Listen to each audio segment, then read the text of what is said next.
Good evening and welcome to the Militarized Equipment Ad Hoc. Today is November 7th, 2022.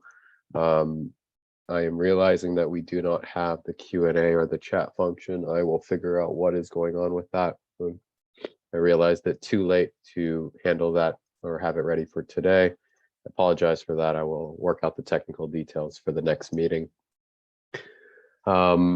Today we are going to take up three topics. I think scheduling, future dates, the explosive breaching policy that Lieutenant Fevel made available, and I believe that, yes, Sergeant Cardona is the in-house expert, is also here and ready to talk with us about it, and then take up some of the amendments to the military equipment policies, proposed amendments that we received from City Council. I think it was last week. Hopefully everyone has had the opportunity to review everything. Thank you, Lieutenant Fevel, for getting us the impact reports on Saturday. Much appreciated. First, we should talk about scheduling. The commission does plan on, or I think we'll probably vote on canceling the meeting on the week of the 21st. We would next be slated to meet on the 21st. How do people feel about meeting on the 21st? And for that, I would be looking mainly on the two topics of discussion that we have tonight, either the proposed amendments or explosive breaching. Yeah, I'm available on the 21st. I don't have any of the 21st either. Wherever the video is good. All right, let's forge on ahead. I will not be here on the 21st, but hopefully I will have Commissioners Jordan and Jackson Castaigne help me out and take charge of the conversation and some of the points of the topics of discussion and setting up the Zoom and everything. Much appreciated. We'll plan for November 21st at 6 p.m. or our next session. Okay, why don't we take up the explosive breaching? Sorry, Jesse. Yeah. I can be there on the 21st, but not until 6:30.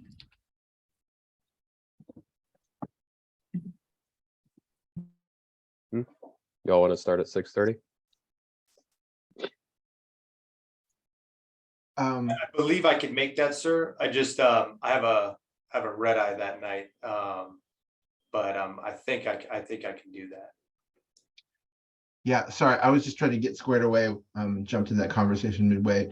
I will not be able to make it on the 21st, unfortunately. I just had a family thing come up, and I'm going to be actually taking care of somebody who's getting surgery that weekend. So I can't promise I'll be available. It's possible, but I think it's unlikely. Sorry.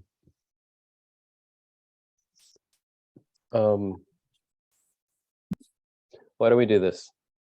Let's because explosive breaching is not a priority. It is a priority. We're making it a priority, but not one with a pressing deadline. Let's plan to return to talk about that if we have additional edits or things to do on December 5th. And let's, I think for November 21st, wait and see until the end of the meeting, see if we have any action items on the proposed amendments from City Council to see if they need to be looked at prior to City Council's next meeting, which is December 6th, right? I think because I don't think we can do it on December 5th and get it back with enough time. We'll have to do it on the 21st and we'll work. We'll see where we're at by the end of the meeting. Hopefully that was clear. So if we do the 21st, it'll be at 6:30 and it'll only talk about a response to City Council. Miss two? I am wondering if any commissioners will be there, or will it be me and the department? I feel like you could handle yourself, but I didn't hear Commissioner Jackson Castaigne saying that she would be unavailable. I plan to be there. Okay. Well, why don't we take up explosive breaching? Lieutenant Fable, Sergeant Cardona, will you walk us through? Yeah, first of all, thank you everybody for your patience. I'm going to ask for a little bit more of it tonight. I don't have the requisite that Lieutenant Thomason does, and having presented several of these. He's done a great job. I guess we could take it two ways, right? We could go through it verbatim, which I know we try to avoid, or I imagine that everybody's had the opportunity to read it. I could go through and just go through some definitions and some of the basic training and authorized use in the deployment portion of it quickly, just to refresh everybody's memory. And then I'm sure that, like myself, you guys will have many questions, of which Sergeant Cardona, who's our subject matter expert in this, can provide clarity to. And I think it would be very helpful for everybody. Which would you prefer? I don't think we want to go verbatim through. I had an idea, but I also see Miss Two had her hand up. Hey, if you have an abridged way to go about it, you guys are the experts here. What would you like to do? I don't have a suggestion. I just wanted to stage set for the level of ignorance I'm breeding, which is I'm looking at the inventory and I see things like 8 pounds, and I have no idea what that means in terms of the effect. Like, if you use 8 pounds, what all at once, what does that mean? And so I just want to stage set for, like, that's the level of questions that I'll probably need to start with, just to understand what the material is. And I don't know if anyone else is in a similar situation. I think I'm in a similar situation. So what I thought I would do, if it's okay, is let me ask you some general questions, Lieutenant Fable and Sergeant Cardona. Some very broad strokes questions about what this is, what the policy covers, what sort of scenarios you plan on using this for, what factors you all decide on, how you decide how much to use or what to use, and what the department plans on doing, and maybe that will brew some discussion for us. Yeah, I think that's the best way to go. I think, like a lot of people here, the first thing I thought of with explosive breaching was Mission Impossible and doors getting blown off the hinges 50 feet. And I was like, this is just awesome. How did we ever get this? But it couldn't be further from that. Actually, it's rather unexciting. And with that, we'll let Sergeant Cardona go ahead and field the questions you guys might have. Much appreciated. Sergeant Cardona, you there? Yes, sir, I am. Very good. Why don't you start off by telling us a little bit about this explosive breaching unit and the items that are being used? Okay, so the explosive breaching unit is just a set of members that are within the entry team of the tactical team, and specifically trained with explosive breaching. So we also have breachers that are trained to do other specific type of breaching, but in this case, we have that in itself, just a breaching team. And we have five people within the police department right now that are trained to conduct explosive breaching, and essentially that is to build charges. That makes sense. Okay, there's a breaching team, and within that breaching team, some people are able to use these explosive breaching. What other breaching items are there? There's other ones, just like a manual key, maybe even a sledgehammer, or what's called a halligan, or some people refer to as a hooligan. But it's referred to same thing, same tools that maybe the fire department utilizes, saws to cut chains, or even a pneumatic tool. In the breaching world, there's many different types of ways of doing it. We call it MMBTH, which is manual, mechanical, ballistic, thermal, hydraulic, and then we also have the other portion, which is explosives. So though a lot of members within the team are trained to utilize all the other different methods of breaching, only a set of 5 of us are specifically trained and certified to conduct that type of breaching.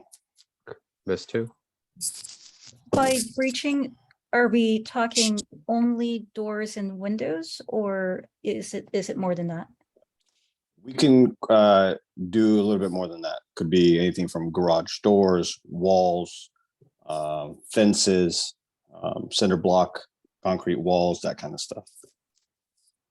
Anything that would be a medium between we need to get into. So whether it just be a wall, a door, fence, gate, all that kind of stuff. Would you ever think about using it for a vehicle? No, generally no. What sort of things would you consider when you're deciding between the acronym you use, MMBT versus explosives? The material that we need to breach, the exigency of the time that we need to get into that target location, just in general, whether the doors are barricaded and it's extremely time sensitive, such as perhaps a hostage situation or a active shooter like at a school. Can you clarify a little bit more about what you mean by the material? The doors, or like sorry, when would so you I'm- use explosives versus the manual? sorry, I'm getting another call on this thing. No. Can you go again? I'm sorry, I had this beeping in the background. What's the question?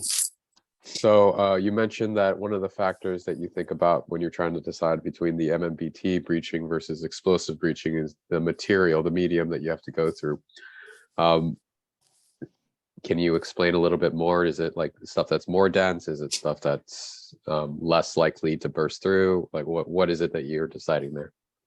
Well, the target analysis, so every specific door or everything that we're trying to breach past to get into the target location holds a different, obviously, density, material makeup, and it's not necessarily the more dense that it is, then that will cause us to go to explosive breaching, but it also goes in line with what our mission is. So if it is, and I'll give you two, and I'll probably repeat this multiple times with the set of questions, but it doesn't limit to why we would use it, but for hostage rescue, where the person potentially is about to lose their life inside the victim, essentially inside, and entry is needed to be conducted immediately, and we have to have a positive breach, meaning that we're able to make it in there, as well as maybe a active shooter where people are actively either dying or losing their life because of a potential suspect that we need to make entry into that location right then and there, and we don't have the time to either cut the door or use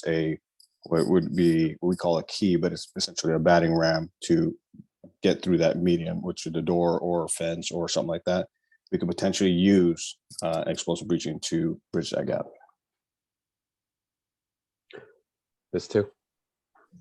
What's the timescale difference between breaching and non-breaching? Are you referring to breaching with explosives and not breaching with explosives? Right. Yes. Sorry. Yes. Okay. Sometimes in some situations, setting up the explosive breaching charge itself may actually take longer than it would take for us to actually breach it manually. And those are always a case by case basis. So if we have time, such as a scenario, again, a hostage rescue, we've had time to set ourselves up, done extensive target analysis and looked at the potential door that we've been staged behind, or building or whatever. We're there for a while and we're able to conduct a pretty extensive target analysis. We are able to come up with a breaching. Once the charge is set up and we're in place, it's instantaneous entry. Sergeant Carter, I have a question for you, sir. So with regard to explosive breaching, can you name for the panel a scenario where a physical non-explosive breach is not practical or impossible to do, such as a heavily barricaded door under exigency where an explosive breach would accomplish the mission more? So, okay, let's say maybe at a school. So if we think about it like in schools, and if you've been to any schools recently, you know that those doors are really large metal and they are intended to stay locked once they're locked or once they're closed. And no matter how big you are, we have some pretty big guys and we have some females as well that can actually utilize the battering ram really effectively. However, some of those doors are extremely thick and the locking mechanisms prevent us from making entry immediately. And so in that specific instance, it would behoove us to have other abilities to make it inside of a potential room or even the school itself. Those rooms that are not with the classrooms with the doors exposed to the outside. Some of these schools that we have here in the city of Oakland have a main entrance, and which gives us access to multiple doors on the inside, if that makes sense. And sir, what was the second part of your question? So the second part was, if you encounter, say, a imminent threat inside of a building, say you have a shooter that's locked inside one of these types of doors in a classroom, would an explosive breach effectively bypass that door faster or more effectively than, say, attempting for extended amount of time to use a battering ram to attempt to bypass the door? Absolutely, yes, for sure. Some of these doors we've tried in the past where we haven't used explosive breach, where it wasn't necessary to us for us to make entry into it, but we did need to make entry for other reasons, and we were standing outside for a considerable amount of time. So if harm was being caused to any person inside, I mean, we're out there for minutes before we can actually make entry. This too. I didn't catch, how long does it take to prep a explosive breaching? So based on the door, it depends on what we need to construct. A lot of our charges are built on site based on the target analysis. There is a certain set of ready deployment charges, we call RDCs, which are set to be able to affect a breach at particular doors. But however, if we encounter a certain location and we've reviewed it and we've done some scouting, and our reconnaissance of the target location reveals that we need a different type of breaching charge, then we need to construct it on site. And it's very dependent on what we need to construct on the length amount of time to actually construct it. Is this more like an hour, or is it more like DQ's robots where it's more like 5 to 10 minutes? I'm I'm just looking for an order of magnitude. 5 to 10 minutes. Nothing take us an hour to do. Commissioner Jordan. And maybe this is an impact report, but I didn't get a chance to review it. What are we looking like around track record of this explosive breaching? How often if ever, is this used? What have been sort of outcomes in relation to this? If you could just sort of speak to functionally how it's been utilized. Good question, sir. As of now, we have never used it operationally. We've had it prepared before for operations and have not needed it. We have our track record other than that in training it's only been training, should I say. Following up on that question, in the training, how long have you been training with it, and have there been any incidents with staff during trainings? I've been training with it for, I want to say 8 years, sir, and we haven't had any incidents. We take an extreme amount of precautions, just like we do when we are dealing with firearms, and so people are not allowed to just walk about with this stuff. So we take a pretty good amount of precaution utilizing explosives. They are pretty safe if you handle them appropriately. Commissioner Jordan, and people can just jump in. Don't. Okay. Just trying to keep her from getting to bumper cars, but there's not a ton of us. So one of the situations in which you described using it was on a more sort of robust like school door or something from like a more like a institutional type door. A lot of times those are metal. Is that do you think that is one of the materials that you would use this on, or would you more likely use like a cutting torch or something like that? I guess my question is, do you worry about if you would use it on a metal door, like at some schools have metal doors, would you worry about shrapnel from that breaching charge? So to the first part of your question, sir, I think I was just using that portion as an example. The heavier doors, we can use this on anything, even to include drywall, just to make a alternative breach point. As some homes will have drywall and just studs, we're able to just defeat the drywall itself. Metal doors, specifically, like I would mention in schools for potential hostage rescue, generally we don't. There would not be any shrapnel to the inside of the location. The metal door actually does a really good job of staying together, and we generally just utilize what's called, which is one of my go-tos, is a water impulse charge, and we utilize literally bladders of water to deform the outside of the door.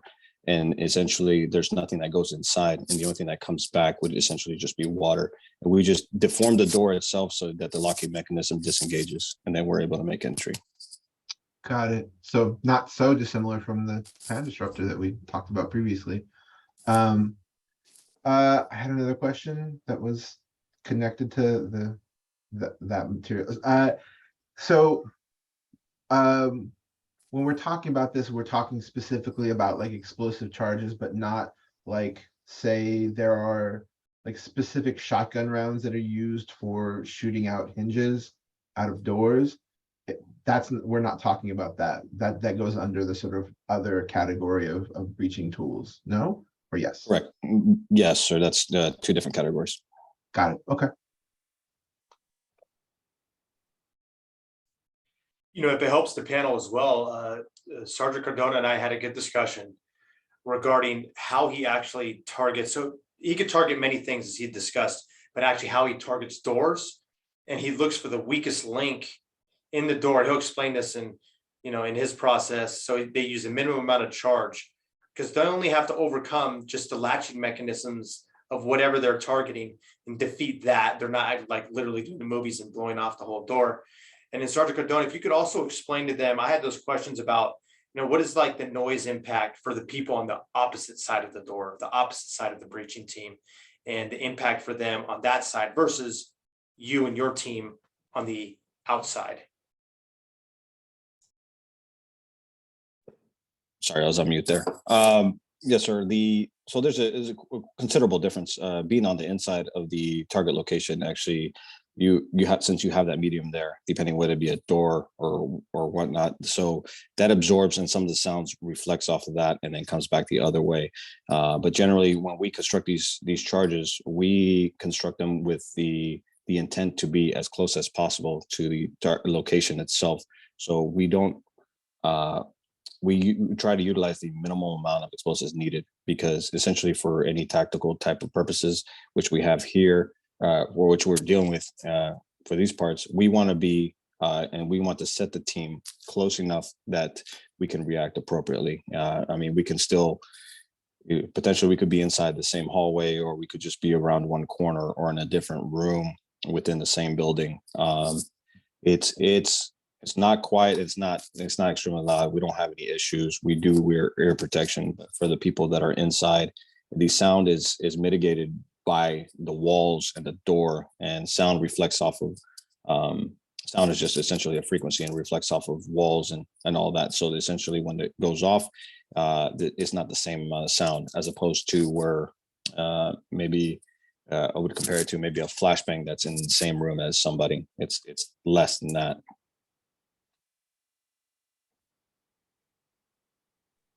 For again, a order of magnitude question. I saw that we were looking at inventories of pounds of material, or I think about 1,000, 2,000 feet of material. Can you give us just like a very rough sense of, obviously different materials that you're trying to breach are going to be different, but just order of magnitude, how much gets used? Yes. So on one of the portions on the inventory, I wrote down the sheet explosive that we have, and it's 8 pounds. That's total of what we have, and we would never use 8 pounds of anything at one time. Generally we have that for very specific types, but we could generally get the job done with what's called det cord. This det cord is utilized, it uses PETN, which is a type of explosive in itself. And if you could think of a potential spool of like yarn or shoelace, it essentially looks like that. And depending on the amount of grains is what we go by off of. And so there's, if you're looking at the inventory, there's probably about 4 or 5 different types of grains that we have right there. Those grains are what we use for our mathematical equations on how much we're going to use for a specific door type. So if you have a 6-foot door, there's potential that we only use 6 feet, right? If we're cutting off or if we're trying to cut the hinges. So it's just, we don't, I know that it says like some of them are what, 2,100 feet of explosive, but we don't, absolutely never would use anything even close to that. It just essentially a game of inches in this sense. We would just, if it's 78 inches tall, then that's how much we would potentially use. So if that's a rough estimate, and that's not a end all for everything, but that's kind of what we would be looking at. And then if we're going to attack something which would be like the door handle or the C block, which is what the locking mechanism on most doors has, obviously that is, 20 inches or something like that we would use. So that amount, it's very, the amount, it does look like it's a lot, but we're not using that for anything.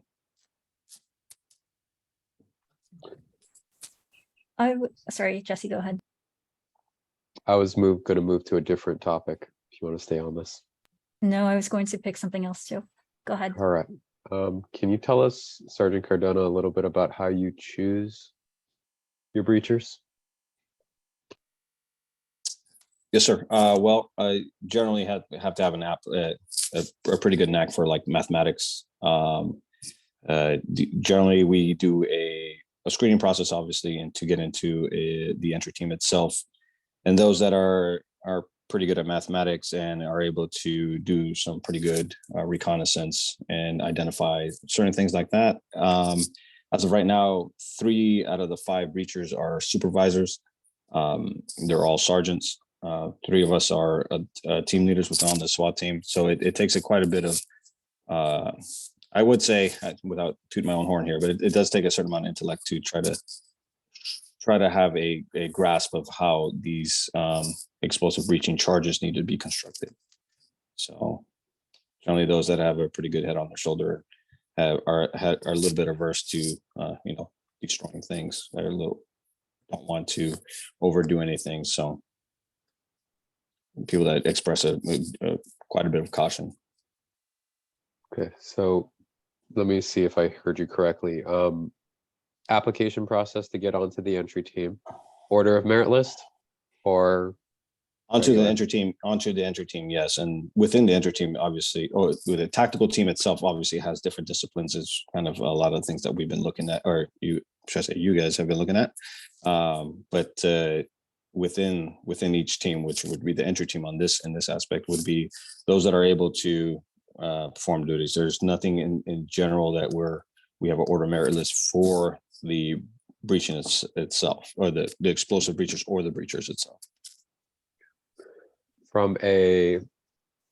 Coming from I guess an HR perspective, not that it's one that is the right perspective, but is there a neutral set of characteristics or categories that you look for when you choose who are your breachers? It's like, how do you tell who's good at math? How do you tell who's good at recon? So we train a lot, and some of these skills are shown through just a day-to-day type of training. Some people are really good at pointing out certain things, and these are things that are developed over time. The amount of information that they are able to pass on. This is not the only. I would say this is not the only aspect of being on the entry team that utilizes mathematics.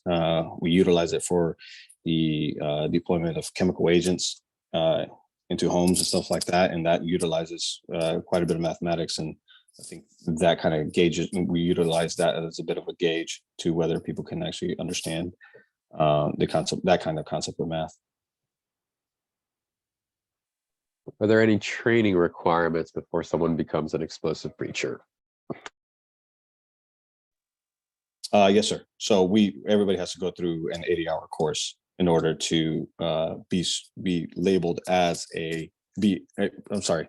Everybody has to go through an 80-hour course and pass the course and testing at that course. And during that course, there's tons of hands-on and be able to show proficiency of construction mathematics, the reconnaissance of in target analysis, should I say, and be able to pass all that. And once that's done, then you can be a certified breacher. And then at that point, you come back with those set of skills. And then obviously we do our own vetting ourselves, whether it's those that actually went to the course are able to perform these duties. And what is is the 80-hour course specifically about explosive breaching or breaching in general? Explosive breaching, and that's the only topic. I mean, obviously they talk about breaching, but the only thing that they do is explosive breaching. And are there prerequisites or other breaching courses that someone has to take before they're allowed to do the explosive breaching course? There is another course that lines up with the explosive breaching, and it's one that allows us to utilize the other materials. So they get people get a pretty good, should I say, a pretty good fan of different types of disciplines. So it would be that MMBTH I was talking about. So and so once you understand all the other types of mechanical, manual, hydraulic, thermal, and ballistic type of breaching, you also are taught the other portion. It's not a prerequisite or anything like that. The department does have to, it's not a course that you could just sign up for. The department actually has to send the letterhead, I believe, to the course itself in order for them to participate in it. And how long is that course and who gives it?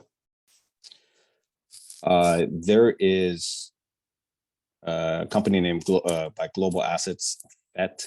It stands for Force Entry Tactical Training, that puts on this course. And the explosive breaching course itself is 80 hours. What about the other one? The other one, I believe, has been a little bit, sir. I forgot how long it is. I think it's also either a 60 or an 80-hour course covering the gamut of the other breaching. Explosive breaching is it's so in depth that they take a whole 80 hours itself. But I think the other one is 60 or 80 hours as well. And did I hear you correctly that anybody who is department picks as explosive breachers have to complete and pass and then still be chosen? You're on mute. Yep, sorry about that. Did it again. I have the sniffles, so I'm trying not to over here breathe on you guys.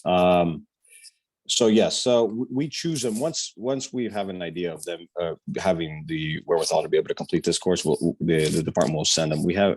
It's been, like I said, we only have 5 now, given that the team size is probably about 20% essentially at this point that are certified to be breachers.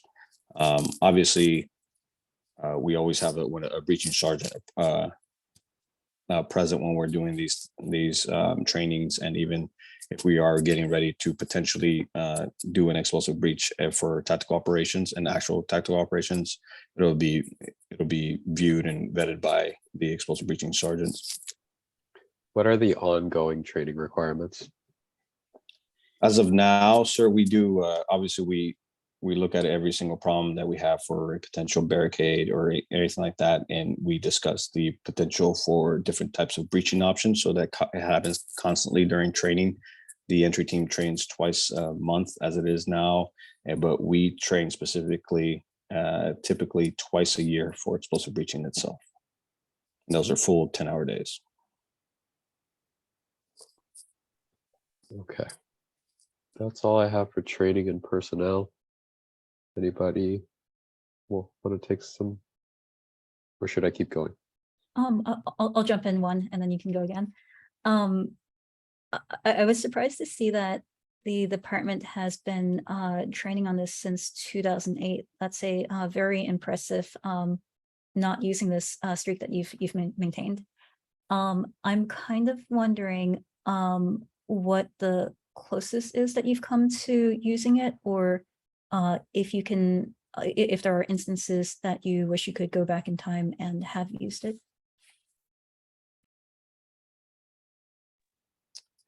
I can't. We've been knock on wood. I can't say that there's been potential times. I can't think of a time where it's potential times where we should have used it. There's been a few. Let me try to think. One, I think on one we did for an armed shooting suspect that was inside of a garage, and the explosive breach was for the way the door was set up. And I think that's the closest we ever had it. But then obviously we utilized all our de-escalation tools for that first, and then the subject was able to surrender prior to us even coming up to breach that door. That was probably maybe 3 years ago, 2 years ago, last time that we've had that type of opportunity. There's been other times where the potential for an explosive breach was there. However, the incident itself developed to the point where it was no longer needed. And I think it was one of the times we had a shooter, a wanted suspect for a shooting. He barricaded himself inside of a grocery store and in the back and started shooting at us through the walls. And the thought process was potentially to utilize an explosive breach. So that way we're not standing at the door. But again, utilizing our de-escalation tools and place ourselves in a position, because there was a position away where we're in a position of safety. Given that the suspect was the only one in there, we allowed just time and negotiations to work and for the subject to surrender. I think the fear on that one was that we could not stop him from continuously shooting out, and we can't stop bullets from, obviously traveling in unknown directions.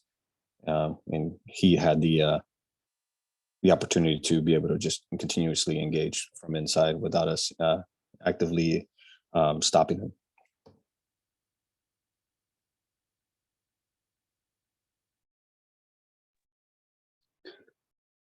Sergeant Cardona, can you give us a little bit of detail about how it is or the breaching unit knows to go out to a scene?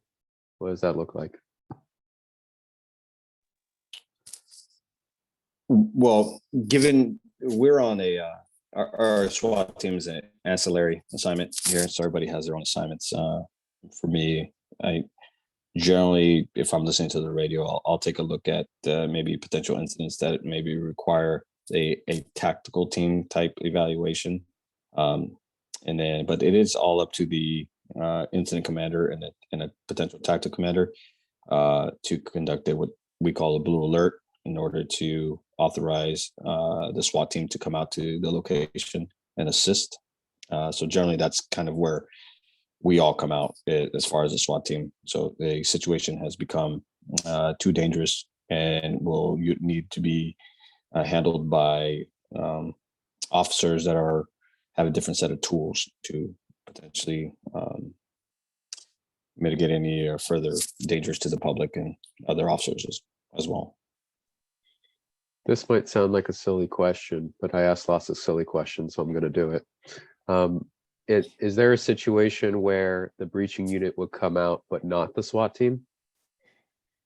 No, as far as just a breaching unit, no, we wouldn't. There's, like I said, some of us do work patrol or other assignments, and we're out there and we're obviously part of it, but we're not taking our tools with us we're not taking the explosives. We may have tools such as like a saw or a manual key, or maybe even a sledgehammer or a hooligan or a Halligan, just to be able to assist for any type of breaching that's normal day to day. But the patrol sergeants have some of those tools as well. We just happen to keep it with our vehicles as well. So in thinking about the policy that we have here, it doesn't quite talk about the standard for tactical team deployment or SWAT team deployment. And is that in some other policy? maybe one of the commanders who want to answer on that. I know that it does say in the policy that the incident commander or tactical commander would have to authorize the deployment of the explosive breaching itself. Yeah, So- yeah, thanks, Chris. Yeah, so Joe Turner here. So, yeah, it is going to depend on probably K5, our tactical operations team policy, and then the way. But I know, for instance, that we do have in our policies, we do not create like ad hoc SWAT teams or things like that. So even though the SWAT team, the tactical team, is an ancillary assignment, so we have these trained officers who are trained in a lot of things. So just as we have the people who are trained in the say weapons or breaching or etc., who might use some of those skills or some of those techniques in their day-to-day, same as we have the hostage negotiation teams or the people who do some of the workups on these incidents are also working ancillary assignments and are available to respond. We've had a lot of situations that have been de-escalated by our hostage negotiation team out in the street. However, like many of the things that the tactical team can do, they are sort of things that other officers do. They're just much better at them. So like breaching or talking to people or something like that. When it comes to working as a team to solve a problem in a way that normal officers are not able to do, however, like explosive breaching, that is not going to be something that's going to be done on an ad hoc basis. That is only going to be something where the tactical team is called out. Okay, so this particular policy should always be seen in context with K5. In context with the tactical team, yeah. Okay. What sorts of since you mentioned it, Sergeant Cordona, what's the storage and checkout procedures for these for the explosives, the deck cord or the sheets? So we keep all of our explosives in like ATF certified, well, it's magazines, which is what they're called, just like large, extremely large, or not extremely large, but extremely large and heavy metal containers that are approved by the ATF, and we keep those within the police department. We also utilize, well, it's a type 2 and type 3 magazines, and so day boxes, so we're able to transport like a smaller amount, so we don't have to carry the larger boxes. But all these are secured within the police department. Did you want me to talk about how they're secured, or I'm sorry, I didn't catch the other portion? No, I think it's enough that they're secured in a safe place so they don't accidentally explode. I assume that they are. Yeah, absolutely. Yeah, the way that they're secured, it's there's a very limited amount of people that can actually access the room which has the keys to access the other room which has explosives, which has the magazines that are secured. So the amount of people that are able to access these things is extremely limited. Is it the 5 people who are in the breaching unit, or are there more? Those 5 people are generally the only ones that go in there, as we continuously check for very specific. Hold on, I'm sorry, 1 second.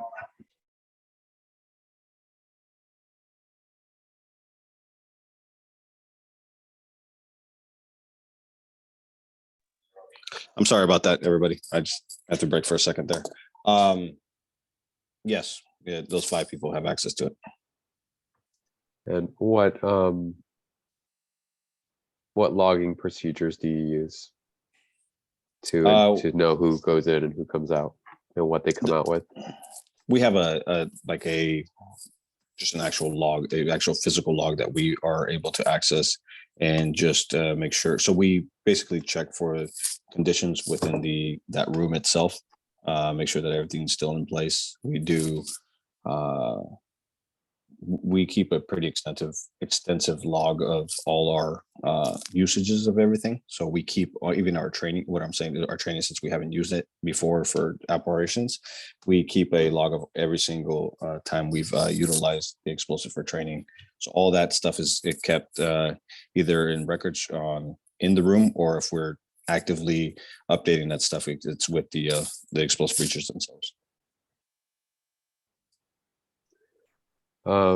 what are your procedures right now with respect to after action reports or documentation afterwards, knowing, of course, that you haven't actually deployed the breaching unit in the field or the explosive breach? So as of now, we do as we build the charges, we have what's called we call it a shot sheet, and we take account for every single piece of material that was utilized to construct the charge, to include the amount of explosives itself. This shot sheet also has like a diagram of the type of explosive, the door, the analysis of that. We attempt to take photos before and after. If we can take a video of it, and for the training purposes, we'll also do that. So everything's one way or another, it's recorded. Assuming, or just pretending for a second that you do use this in the field, is there any additional information that you would track or record? But yeah, obviously there'd be a report that would follow with it, an actual, based on the reasons why we would do it, would be a criminal report, essentially, a crime report, or a general crime report that would be attached to that. And then we would document the actual way we would breach it. The same things that I discussed just a second ago about that type of documentation. We'll attempt to have the pictures, obviously, the best we can before, but obviously the pictures afterwards. And document anything, just like as if we would cut maybe a fence or like a chain to get in or anything like that. If we had to breach something like that with like bolt cutters or something like that, we generally either document it somehow within a report in the same manner.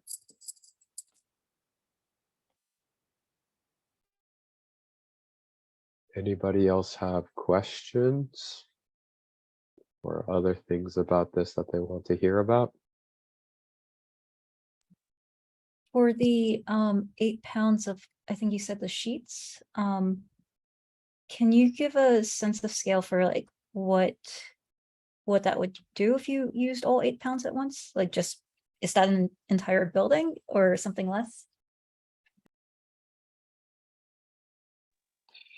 If I were to use 8 pounds of explosives, it would depend. So it's the 8 pounds of explosive, the sheet explosive is a lot. I would never, I don't know how to answer that question. I don't know what kind of, it would be dependent on what we would do with it, right? So it's an analysis of the targets that kind of give us the most viable outcome, right? The most desirable outcome. So I can utilize 3 times the amount of explosives to conduct a certain breach, but I could get the same breach, a positive breach, and with the least amount of desirable or least amount of explosives, and it would be like a third of that, and I would get a better breach. I don't know if that makes any difference. So like if I could put that 8 pounds of explosives next to a building and nothing would happen, or I could put it on a pillar, or I don't know. I mean, that's speculating at this point, but I don't know how to answer that one. Yeah, maybe a better question. Can you give an example of when you would use that instead of the detonating cord, and like just order of like approximately how much you would be using?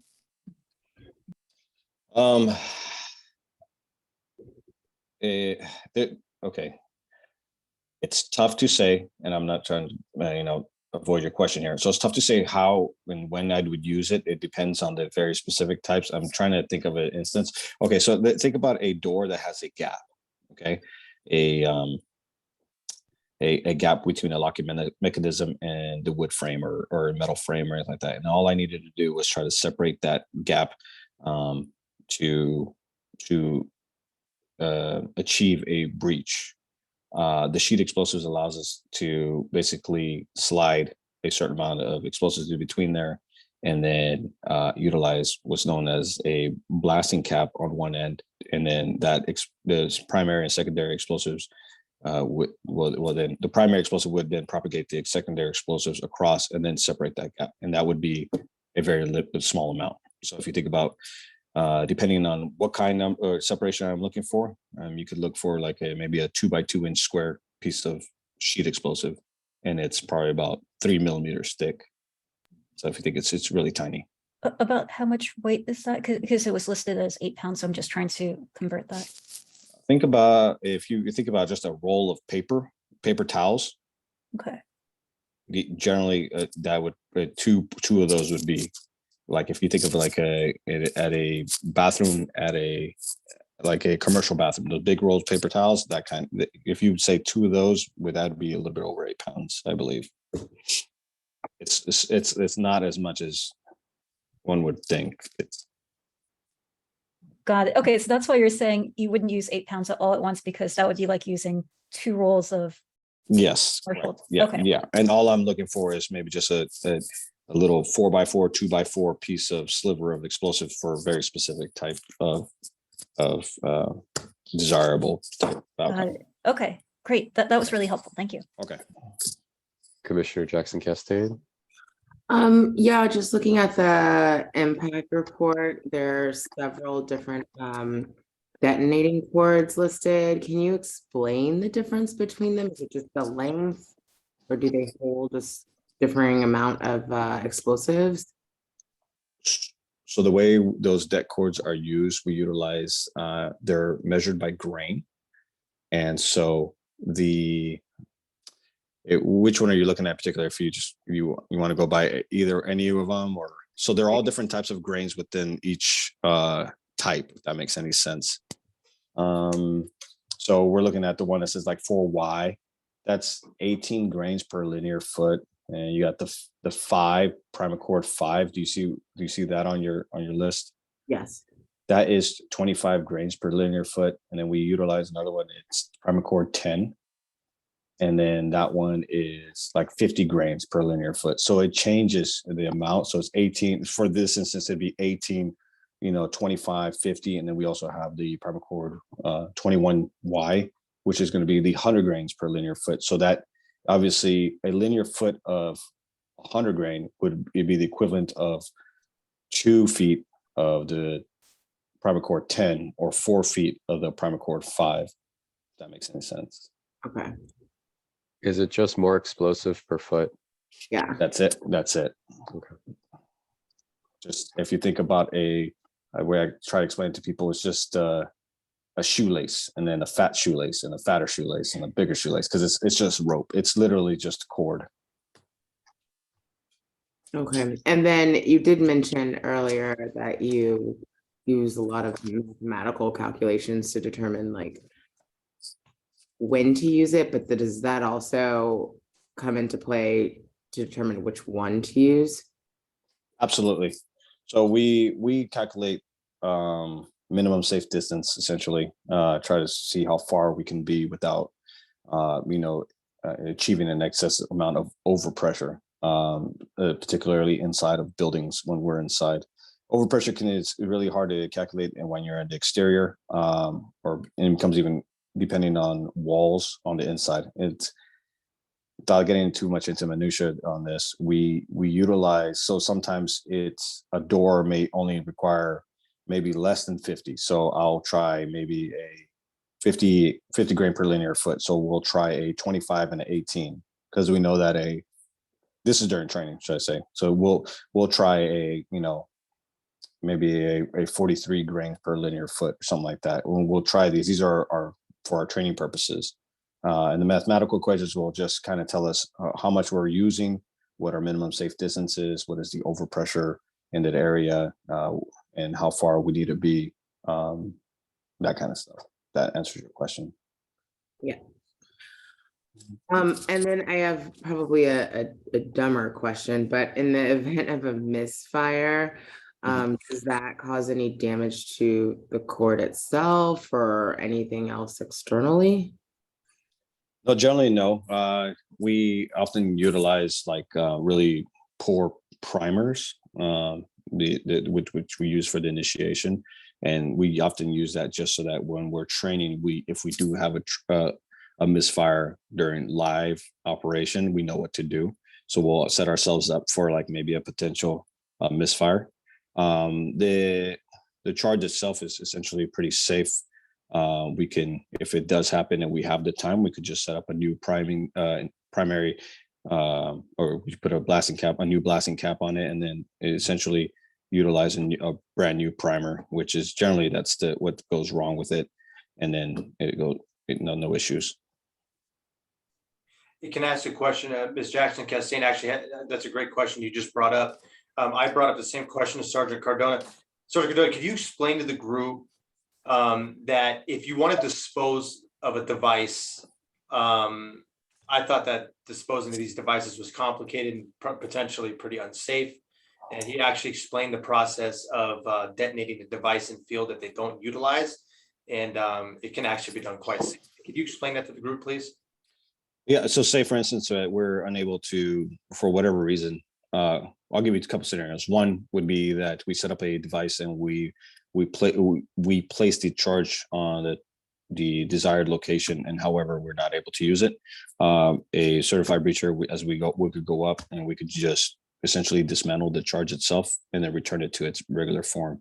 Now we can remove depending on what we use to construct on it, we can keep it as is and then store it inside of our magazines, which we can. It's no different than storing it with just itself, but we just remove the primary initiation, so which would be the blasting caps. So say we have a failed breach, scenario number 2, where we attempted to breach and it didn't go off, or something went wrong with the charge itself, which happens sometimes when there might be a mistake with placement of the blasting cap wires or anything like that. All we would do is find obviously where the blasting caps are placed, and then place another set of blasting caps for as a primary initiation part of the entire charge, and then attempt it again. Now, scenario number 3, we don't need it at all, and now it's also misfired. So say we had to make a secondary entry point and the situation is resolved. We can, if we wanted to, at the same location, just let everybody know and then just initiate the charge at a later time and just dispose of it that way. In general, that's something we can do. It's possible, depending on how complex the charge is. We could also cut up the charge and just in pieces, so it's not depending if it's too big. I'm thinking off the top of my head, but generally I could just remove the blasting caps, and now the charge, it's basically just that cord itself, and then I could just restore it.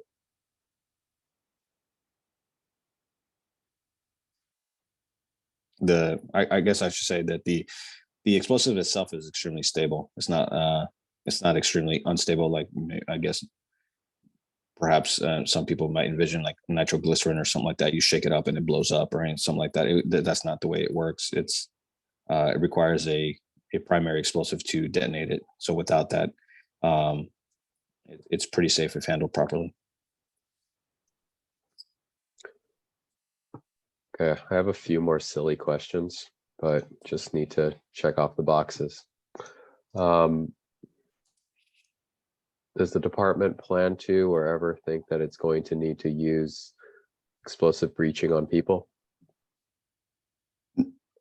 If I could, no, sir, no. Like, as long as I'm here, absolutely not. No, there's no way we would never try to use it for any of that type of method.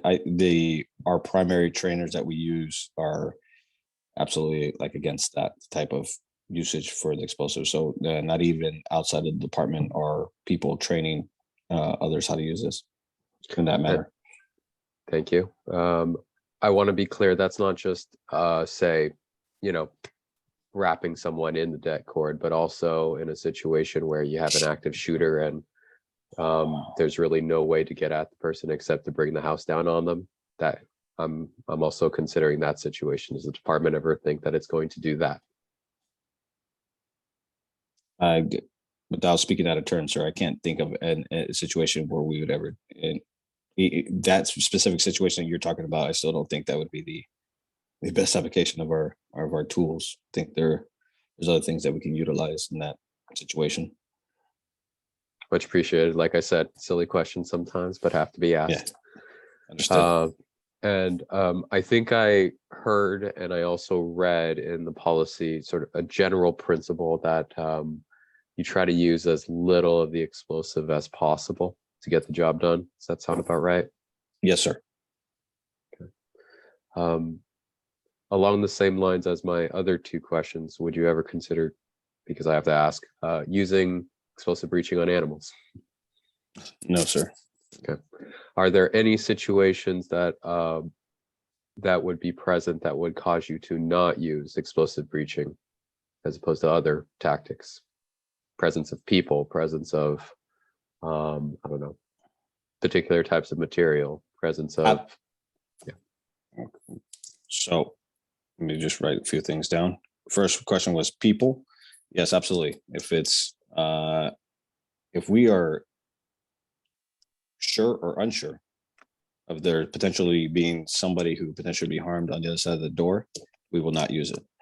Right. So obviously we can't be 100% on it, and some things allow us to have a little bit more leeway, right? Such as some of the metal doors that we referred to earlier in this presentation, where we talked about, hey, there's not going to be any, if not any, shrapnel into the room because of the type of charge that we place in there, which is like a water impulse, which is just water and deforming the door itself.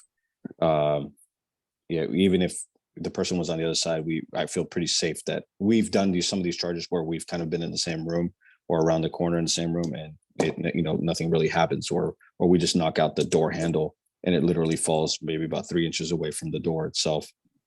So it's not like we're shooting any shrapnel into the location, but yeah. So if there's some major unknowns, that'd be one. The material one, if it's a glass door, absolutely not, right? So we're not trying to utilize explosives to blow shrapnel, which would be glass or anything like that in interior. If it was maybe a meth lab, I mean, that's a great one right there. Like, that's a very obvious, for many reasons we wouldn't use a lot of some of the tools, many of the tools that we have, right? Because it's extremely dangerous as it is and unstable without anybody doing anything to it. And then was there a third part on that, sir? I didn't quite get that far, but I don't think so. Okay. So I hear not knowing what's on the other side, especially if there's a person, no glass, and the presence of any explosive or flammable materials on the other side or in the vicinity. Any specific precautions for, I'll say, vulnerable populations? Yeah, those are all just the same way we would if we deploy chemical agents.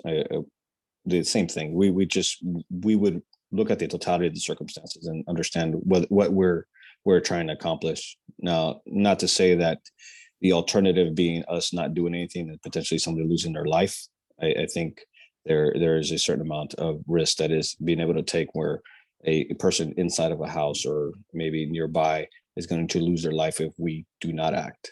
I think that goes to say with anything that we do, the failure to act is not quite an option sometimes, but doesn't mean that we are doing anything that's outside of our policy or outside of anything that, or any of our policies within our policies or the law itself.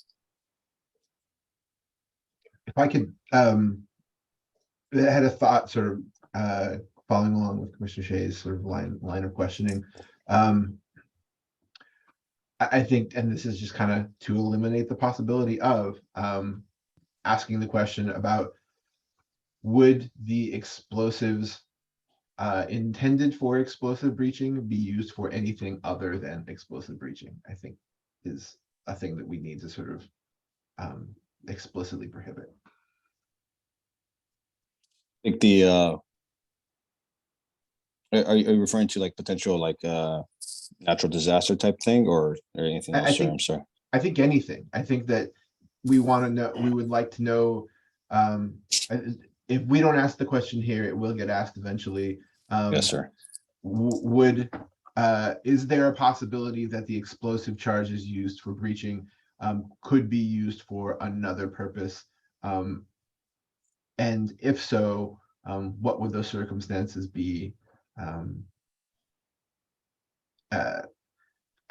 Yeah. So I think if I could, maybe one of the matters could chime in on here, but as far as explosive breaching, the only thing that we would utilize explosive breaching for is to breach. Is Okay. so So the It's a good question. What about, we talked a little bit about it, very unique circumstances such as, say, a natural disaster and somebody's trapped. Would that explosive breaching at any point be appropriate for that? Okay, good question, sir. Well, like I said, it would only be used for breaching, right? Like we'd only breach. So say large commercial buildings with gigantic doors, big roll-up doors, like we can utilize explosive breaching to eliminate that, to be able to access it, whether if we need to bring in vehicles and stuff like that. In the case of emergency, I mean, that's just an idea, but like if we need to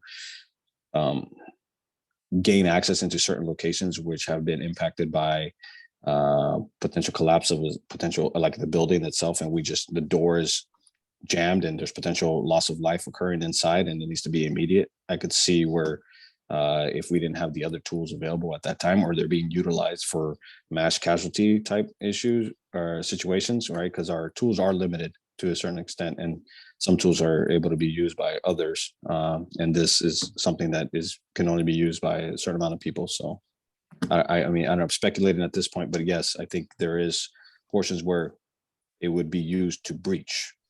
We would never use it for any other purpose other than breaching itself. Yeah, so for clarity for the board, it would never be weaponized in any circumstance.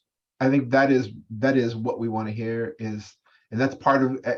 So two things. I think that we would love to hear explicitly that these explosives would not be weaponized, because we just got through the whole sort of snafu around talking about the Dallas incident with the robot, and I presume those explosives that were used on that robot were, things that they had in their inventory, may have been breaching charges. I don't know. And so I think that yes, that's kind of the answer we're hoping for. But also in the policy itself, I noted that under sort of potential uses or use cases, the last item was essentially, if incident commander, decides that this is the most sort of efficient way of whatever addressing the issue at hand. It's real vague, that last piece of I don't have it in front of me, I read it earlier today, but it's because it basically is like barricaded, individual, the things that were discussed previously, and active shooter situation, and then hey, if we think there might be another good use for it, or there might be that we hadn't occurred to, and that's the thing I think is the problem with the writing these policies is it is impossible to future-proof these policies 100%, and if we try and come up with every scenario in which they might be used, we run the risk of putting limitations in situations in which they in which they are not helpful, also creating too much of a sort of decision branching decision tree that might cause difficulty in the moment. That said, that feels pretty non-specific, and I'd love to see a sort of like some addressing the language there. Lieutenant Turibio. Hi, thanks. Can everybody hear me? Yeah, Mr. Jordan, just look. Happen to be looking at that same paragraph, and it talks about, or specifically verbatim, it says situations wherein the incident commander deems their use necessary to safely resolve the incident. And then it goes on to say that, some requirements, if that happens, where there's going to be a report required to describe the situation and to justify the use, and that has to be forwarded to the chief of police. So I do see where you're coming from. That's kind of broad. I do think that it still falls under, all these stipulations would fall under the umbrella of its purpose, which, on page 1, it states that it's breaching used for life-saving measures. So that's kind of how I read it. Maybe it can bear mentioning in that section that just like a callback to that, these situations, still are required to fall under the purpose of this training bulletin, which is to utilize breaching as a life-saving measure. I don't know if that makes any sense. It does, but I also think that already noted in there is sort of under exigent circumstances, which kind of covers some of that, like any other circumstance in which they might be needed. And I appreciate the sort of specific call out around reporting for something that is potentially out of the ordinary. I just feel like the language needs to be tightened up. There needs to be additional specificity applied to that, because it's a bit too broad for my liking.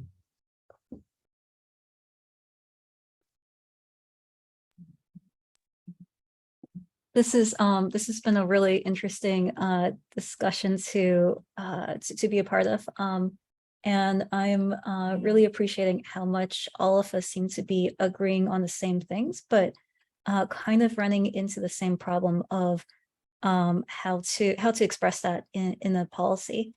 One thing that I've been really appreciating from this past hour is the amount of practicality that goes into the department's approach around when and how to use these. And one of the things I'm noticing is the proposed policy doesn't really reflect all of that very well, because, and my hypothesis on that is these ideas are so impractical. Like when I asked, when would you use 8 pounds of it? And the answer was never. And it was just so confusedly emphatic of, this is a ridiculous idea. Why would anyone think to do this?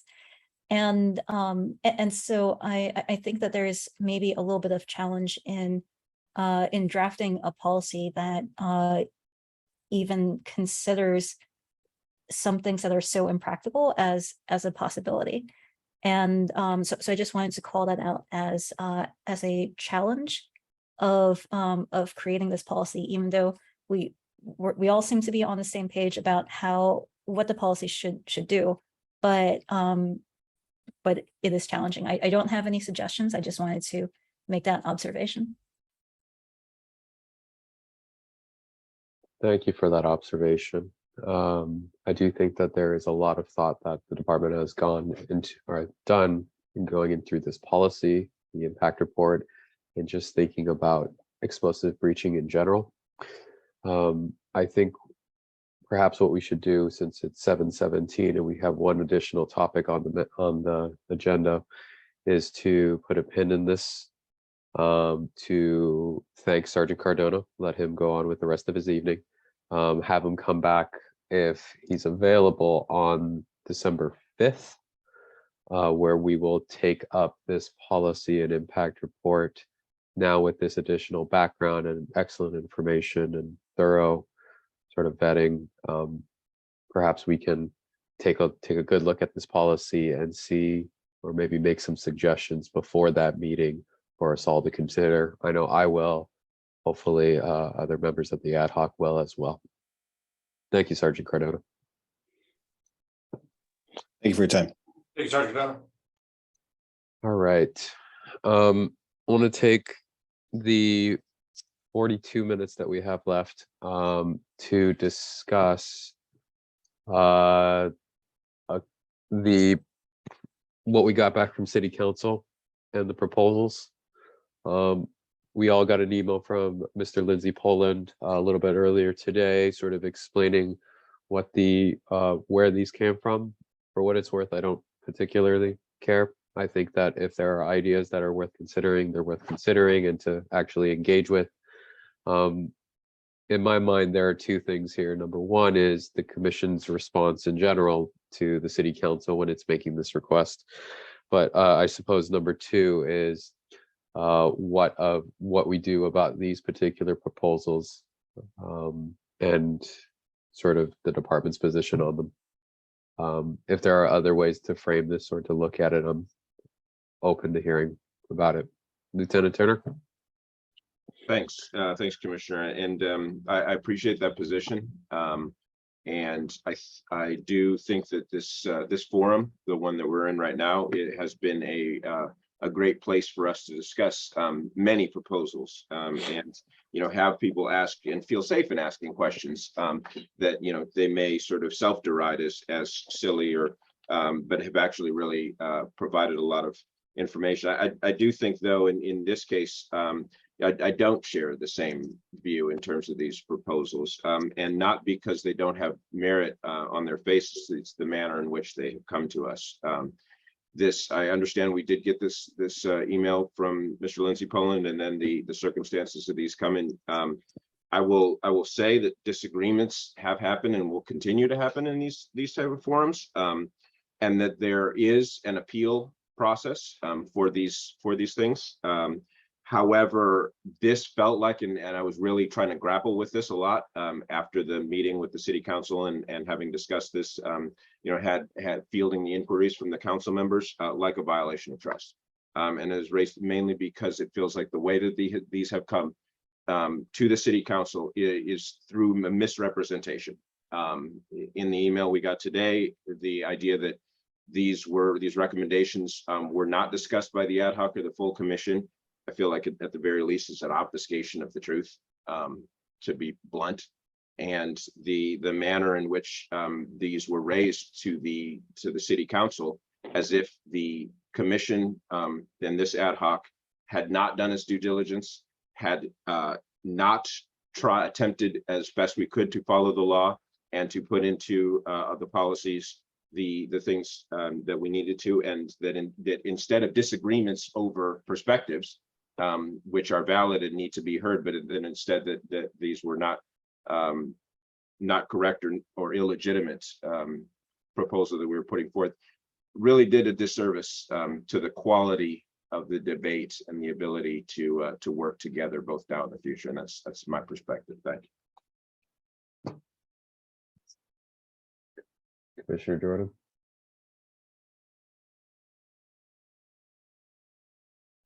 You're muted.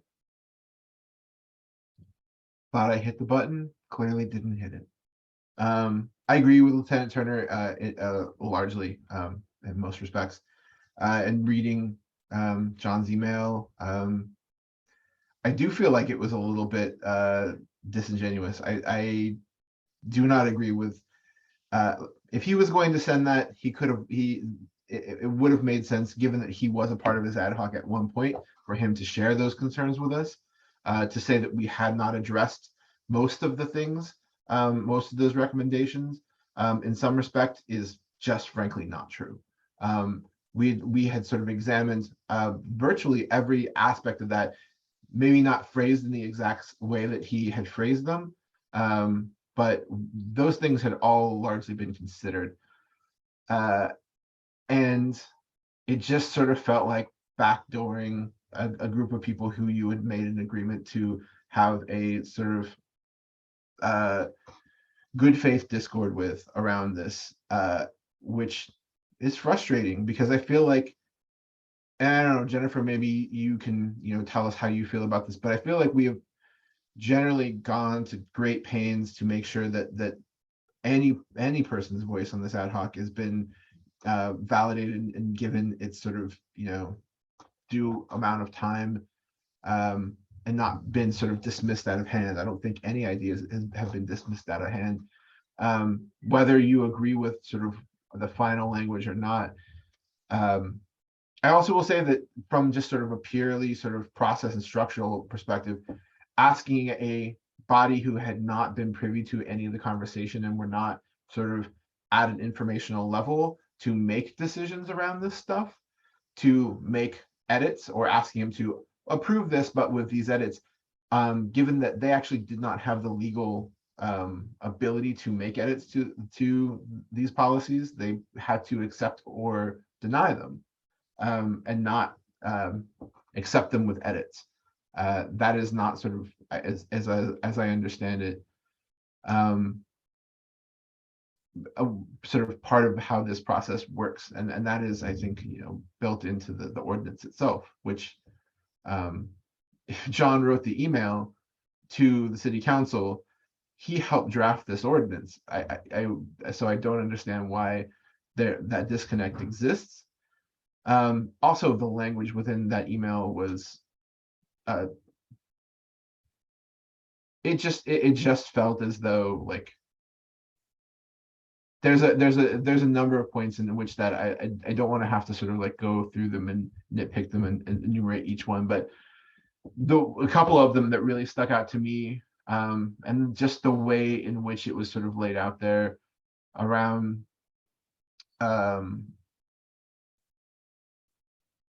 the flashbangs, describing flashbangs in the opening sentence of what the problem was, as flashbangs are, highly lethal.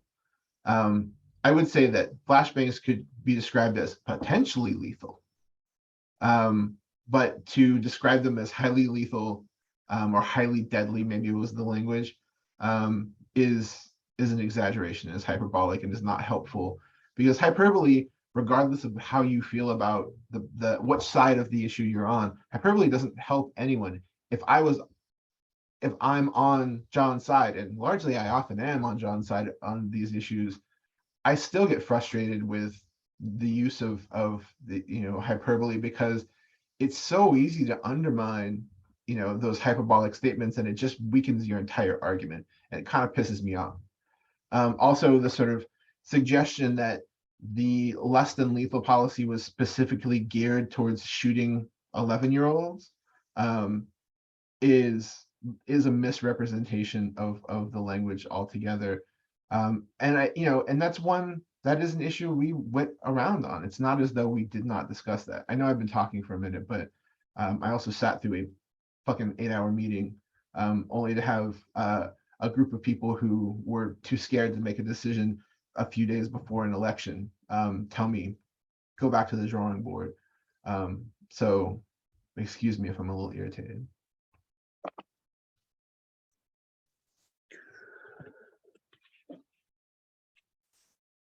Go ahead.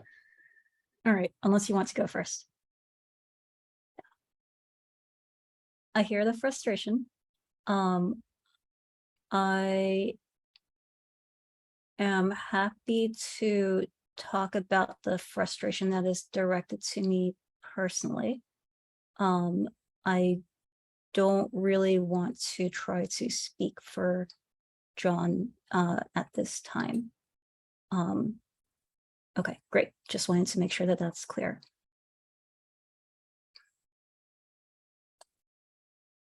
I did a lot of thinking after we last talked, and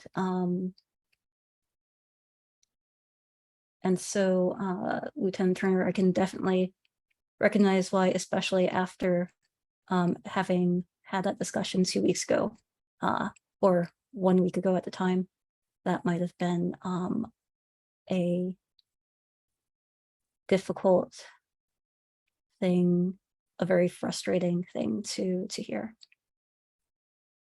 And I'm sorry that it was so frustrating. I want to lay out 2 of the things that I find difficult and frustrating, that I feel like I haven't had a way to move forward on. One of them is that there is no path that I can see to expressing dissent. And what I mean is, like, I feel very free to say here that I disagree with something.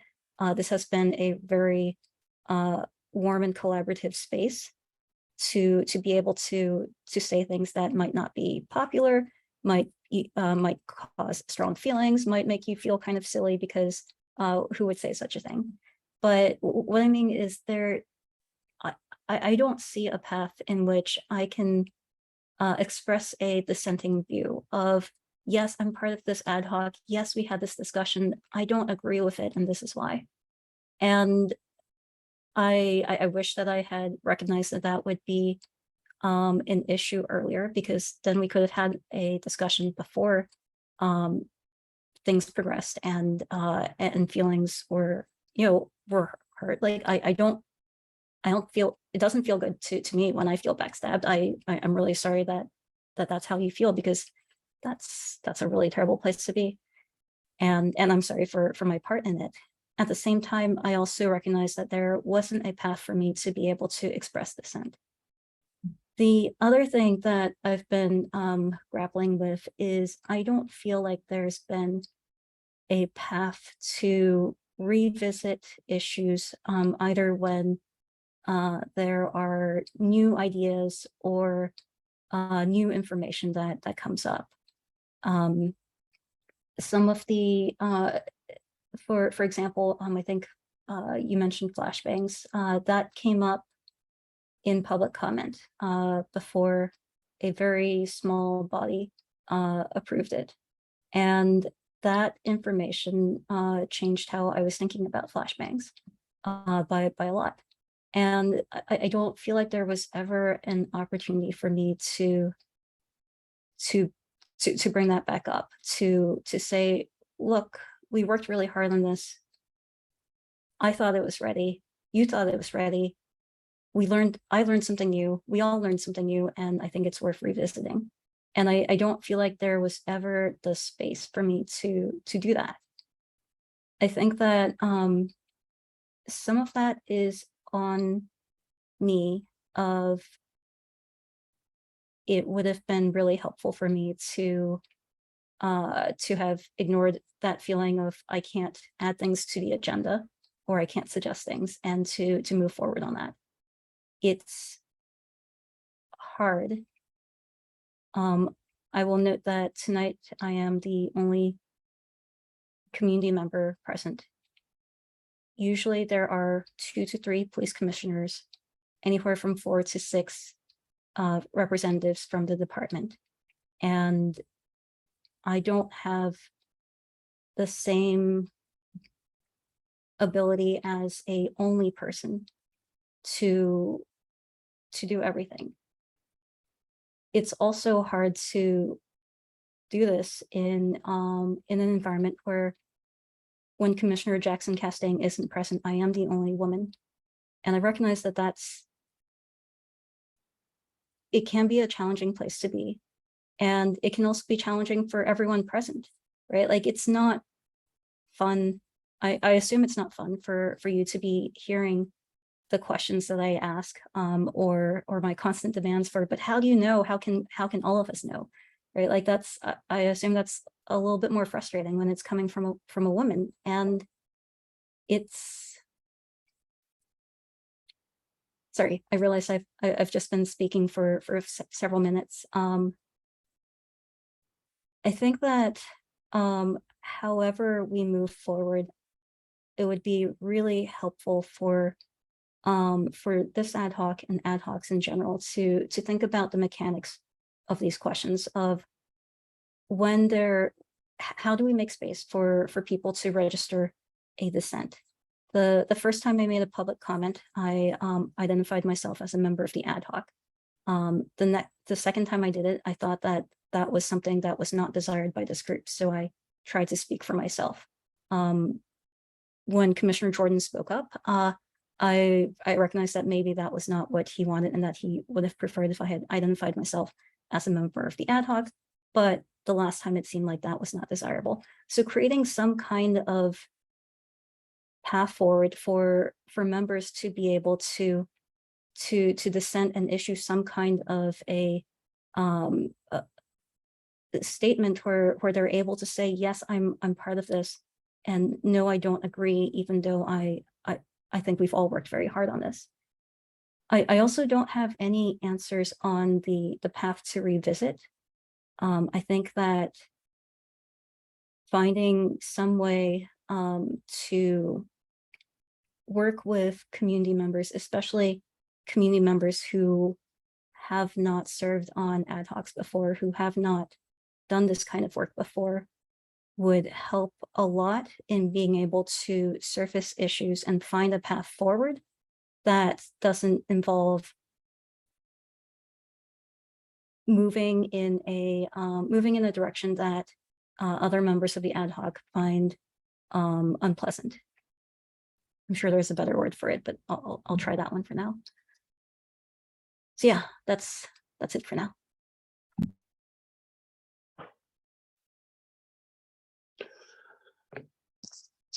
I've often thought about what exactly that role is and how exactly one registers dissent. I am figuring out how to do that on a different ad hoc that I am on at the moment, where I'm not getting any of the things that, getting most of the things that I have been thinking about or working on. I think it's a fault in the process. It is informative to have that uplifted and to know about it. I would think that had the department, the commission, or whatever deciding body had some sort of memo like this as part of the submission to council, we would all feel very differently about what we were working on. I see nods of the head. I think that's probably a way forward in the future.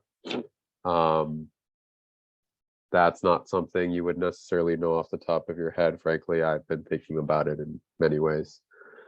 So thank you for uplifting that and taking the time to share your thoughts. It is a difficult space. Commissioner Jordan? Yeah, I mean, Jennifer and I talked sort of at length on the phone, last month sometime. Part of our conversation was specifically around this issue. And at one point, I sort of got the sense that she felt like I was suggesting she should not, register a dissent in public comment. For my part, my request was that ad hoc members who are present should be viewed as participants within the presentation of the policy itself. That would be my preference. And so you wouldn't feel like you were having to be placed in a position, and that's what we've done at the commission. I unfortunately didn't necessarily have it was sort of a last minute thing to even make me a participant on the city council call, which didn't happen the first time. And so I don't want any community member, a participant, participating community member on ad hoc to feel as though they are not allowed to register dissent outside of ad hoc meetings. I think that you should be able to, when policies are being presented, speak your mind. I think the problem here was that, and one of the problems that when Jennifer and I discussed this previously was on a different policy last year, something similar happened wherein a ad hoc member expressed a lot of dissent around a specific piece of the policy. He was overruled. And what happened was there was a whole group of community members who were then mobilized and given talking points, who then attempted to sort of subvert the actual process of the ad hoc by just kind of shouting it down with a fairly sort of like reductive version of what the issue was. And that's frustrating because you're asking people who have not been privy to the nuances of our conversation to then make a gut decision in the moment about the fate of the policy that we're working on. And that sort of feels doesn't feel like fair play. That's it. I get that community members also are working in sort of a bit of a asymmetry power-wise with the department and commissioners, although I will say that all commissioners are community members. And we do have a significantly more latitude to have our voices heard generally, but I am coming from this from a perspective of a community member. This is a thing, I'm here because of that. And so I guess, as Jesse said, in a more sort of straightforward way, if that had happened differently, many of the same ideas had been expressed in a different fashion. And if there had been an acknowledgement that like, these are people, this is coming from people who were part of the conversation. And also largely the issues at hand had been discussed, at least in some capacity, in the ad hoc. I know that you feel like, I know Jennifer, you feel like you were, that there, at least in one piece of that, you were not given around flashbangs, were not given ample time to sort of really address your change in feeling around that. And I understand that, but I also, I feel like it was disingenuous to suggest that those things, and you know, to the city council who don't have time, none of them had read these policies clearly. They had almost no idea what they were covering, but based on their comments. And it felt like fear mongering. It felt like taking advantage of their, you know, fear of doing something unpopular publicly around a thing that they did not feel particularly educated on, which is, I don't know, it's frustrating from my perspective.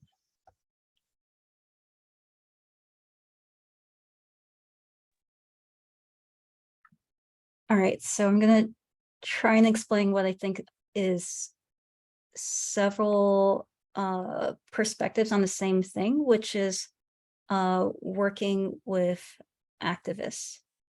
And one of the things that I'm thinking about is when an activist is a community member on an ad hoc, it can be a difficult or impossible thing to ask them to cease their advocacy work around the issues that they care about so much. They want to, you know, give up a lot of personal time to be able to support. And so that, Commissioner Jordan, you had told me that same story before, but hearing you tell it again made me recognize that that might be something that the commission might want to be thinking about as you approach the idea of who should be serving as community members. Of when you invite on activists, you get people who are extremely dedicated and who are going to go to extraordinary lengths for what they believe in. And this can be really, really helpful for an ad hoc, right? Because you've got people who are paying very close attention, bringing everything they can. But then the other side of it is they're not going to ever stop. We're never, ever going to stop, because that's the thing that drew us in the first place. And so I don't have any advice or answers there. Just noticing that the same things that might make someone a really great addition to an ad hoc might also lead to issues like what you've described. They might not be inherently good or bad, but they don't feel good to you, and that's something important to, like, that's important. I don't mean that flippantly. I really mean that sincerely. It's important that bothers you. And so I really want to encourage the commissioners here, department as well, because that impacts you as well, to think about how you want to approach that, and what kind of mechanisms you can put into place so that when activists come in and participate in the ad hocs, you're able to find a way that doesn't deny them their ability to do the advocacy work that they are going to be driven to do, but also doesn't feel the way that it does right now. I kind of wanted to say a little bit more, but I also recognize that we haven't really heard from the department much, and so, or I mean, not much, but you know, the last couple of speakers. So I wanted to check in a little bit first. Yeah, so I appreciate that. I think just from the department's perspective, we are, you know, as a public service agency that serves the entire community, not just those with whom we agree. We have to be open to different perspectives. We, of course, you know, will you know, have different ideas. And so it is not the advocacy, it's not the activism, it's not fighting for what you believe in. It was at the very least, the space, the things that were left unsaid that allowed others to, at minimum, put words into your mouth. And so the idea around when Commissioner Jordan said some of the ways that the things were framed, as if that the only thing that the policy around specialty impact munitions was, or the main thing was about shooting 11-year-olds or sixth graders. That sort of mental image, it draws up a bad experience about police officers and police departments in general, that police departments have done a lot to impact and to further in the past, 50 to 100 years of American policing. And, however, this is a department that's made up of human beings that I have to do my part in leading, that I have to do my part in supporting. And the space that allowed for those unfair connotations is the issue that I had with it, not your advocacy for your positions, with which I disagree. But we, cherish your ability. That is one of the things that we protect, is your ability to have those dissenting opinions. And so it was not the different perspective, it was the way that was brought about, and the fact that it did really impact the integrity or the perception of integrity of the department with the community and with our elected officials. That is, when warranted, and when we do things to lose that trust, that's a deep blow. When it is unwarranted, it's very hurtful. And it felt unwarranted in this case.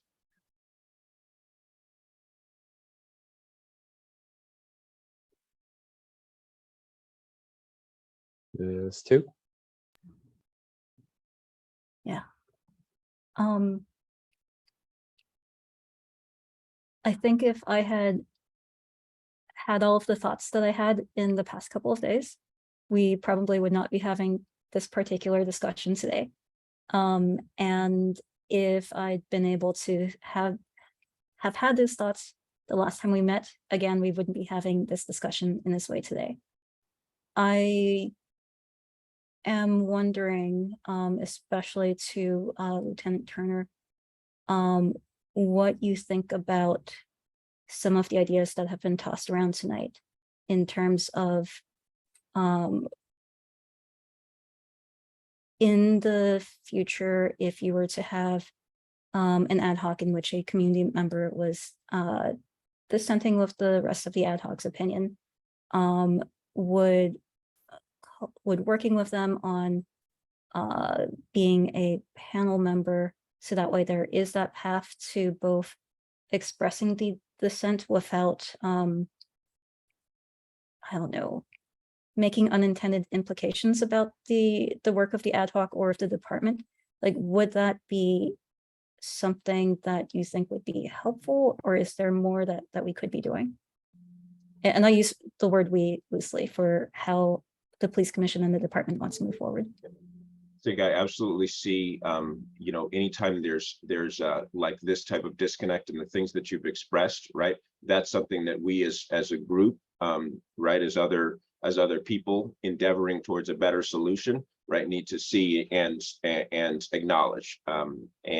So I do think there, in the way that these things are presented from the ad hoc through the commission is very good. And then we kind of, as a overall corporate entity, the city of Oakland, lose a little bit when it goes to the next step, which is the city council. And I've heard already some ideas about maybe our gender reports, the way we present, and just showing the whole story. So that way, when the council members, they see the work, they see the dissenting opinions, if there are any, and then they kind of make their decision based on a little bit better, as opposed to what I think Commissioner Jordan aptly described as asymmetrical warfare, because there is a power imbalance. So yeah, there's a lot of ideas. Definitely, I think those are all things to be considered from the department's perspective. I know our goal is beyond this, and it's good we're having this discussion, but at the end of the day, it is about ensuring that people's voices get heard, that we get the best policy possible we present our side, which is going to have a certain perspective and slant because we are police officers and this is what we do every day. And that it is rightly tempered by our community and their expectations, and we meet somewhere in a good middle. What would you want for, like, if we could go back, go back to 2 weeks ago, what and I was able to express these blocks that I was feeling, and we had the opportunity to talk it out of what all of us would want, how all of us would want to approach the city council meeting.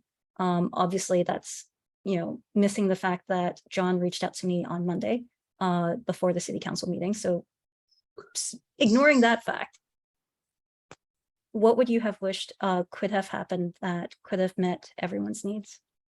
I can answer the question. Really, it should be, and I think it's on the commissioners here and on the police commission to have drafted a report for each one of these policies that identified key issues of controversy or discussion and what both sides were and how we ended up on those. We did that to an extent during the meetings rather than in a written memo, but to capture that for the city council's benefit, who have much less time and are definitely not watching these recordings. We'll endeavor to do that in the future. I will say that Jesse and I, on a different ad hoc, are actually kind of tussling with a lot of these ideas. We are actually tasked right now with sort of determining the parameters in which community members are utilized within ad hocs and what their role is and sort of and this was one of the things that sort of came up, was how we sort of express when there is conflict within ad hocs and how that conflict was addressed and how we came to consensus or didn't. And I think we want to make that whole process as transparent as possible, because even the other commissioners aren't watching these recordings or sometimes reading the policies that we generate here. Who has the time? Also, as far as this sort of a question of activism, like, and I've said this before, honestly, in some ways for me, it would be easier to be a uncompromising activist. I agree with you a lot of the time. I agree with you most of the time. But I can't just, and the thing is, what I said last time we had this conversation was, I think that you and any activist, and I think that, honestly, the only people who show up as community members to take part in these ad hocs are people who are activists, or at least have a sort of sense of activism, whether they have been sort of, whether they are a member of a specific organization or not. And I think that all of those folks, you included, should be encouraged to ask for more than is reasonable all the time. And don't compromise, don't stop, as you said. But it has to be made clear, and this is the thing I tried to make clear to the city council, was that you and John and others in ad hocs in general, there is a dynamic here in which your role is to move the needle in the direction of the discourse, in the direction that serves your ideals as much as possible. And having you here moves that needle more than it would be otherwise. But we're not going to, it's not going to, move all the way to your end all the time, every time. You've been invaluable. And I like I said, frustrated. I wouldn't trade having you not part of this process at all, even given the frustration. Clearly we are still working on processes to address this. But I think that to say, oh, well, maybe activists aren't the people who should be part of this is not a way we want to go. I think it's important to have folks who are activists as part of these policy ad hoc. On that note, talking about process, and with the 6 minutes that we have left, I know I'm really good at transitions, right? So I think that commission needs to check in with council about process and whether what the city council did is even correct. So we'll do that part. For the department's part, I think it probably behooves the department to take a look at the proposed amendments. I know that we have gone through some of them or most of them, if not to identify when we had those discussions and what the department's position is on them. For the meeting on November 21st, it will be a much smaller group, but I think with that, we will have a little bit more information about how to move forward, not having been able to talk about the substance of each one of these particular amendments. Jennifer? Just wanted to put out the offer. I can't speak for John, and he's currently out. But if anyone from the department wants to talk with me, I'm happy to meet and hopefully be able to give a little bit more nuance than 2 minutes worth. Appreciate that. I think that'll be the homework for the 21st. That will be a 6:30 start time. It will be Commissioner Jackson Castaigne, Ms. Tu, and the department talking about some of these amendments. No pressure to actually, just a little bit of pressure since the deadline I think is the week after, right? But I will have some written thoughts for, and hopefully an answer from council for Commissioner Jackson Castaigne to provide at the meeting. Questions, thoughts, comments, anybody? Does it have to go to police commission? No, not necessarily. They have already delegated some,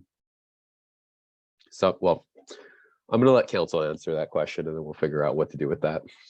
Yeah, I think that if we were, if it was determined that we should or potentially could make substantive changes, then any substantive change would kind of need to go back to the full commission. But whether that happens or not, I think is still TBD, or could happen.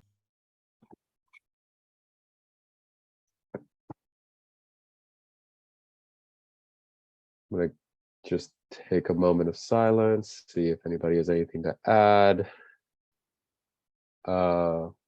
Difficult conversation, but wholly necessary. And I appreciate everyone being able to bring their whole selves and their true selves and really be able to express how they feel openly in public session on a recorded video. I know that that is not fun, but I very much appreciate all of your courage.